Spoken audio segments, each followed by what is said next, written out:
Alors on me demande comment est-ce que la Vierge Marie a pu rester vierge alors qu'elle a enfanté de Jésus. Il faut savoir que cette histoire est dans le Nouveau Testament. Vous savez, il y a 4 évangiles. Donc il y a notamment Matthieu et Luc qui évoquent cette histoire d'enfantement. Ils racontent que Marie a donc donné naissance à Jésus par l'action du Saint-Esprit et non pas par une relation intime avec son époux, avec Joseph.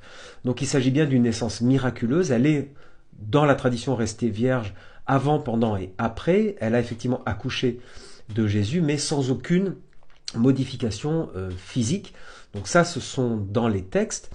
Et il y a évidemment le mystère de la foi qui est inclus dans cette virginité, mais il y a un débat théologique autour du mot virginité dans les textes, puisque Matthieu notamment évoque le livre d'Isaïe. Vous savez que Jésus est là pour, je dirais, pour réaliser ce qui a été promis, ce qui a été évoqué dans l'Ancien Testament, notamment dans le livre d'Isaïe qui dit il y aura un Messie qui sera enfanté par, en hébreu, c'était enfanté par une jeune fille. C'était un mot hébreu qui signifiait jeune fille, jeune femme, en tout cas pas forcément vierge.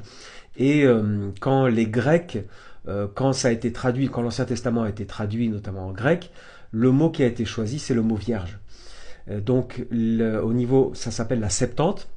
Et quand Matthieu a rédigé son évangile, il s'est inspiré de la Septante et il a dit, selon le livre d'Isaïe, Marie serait vierge et donnerait naissance au Messie, à l'enfant Jésus, etc.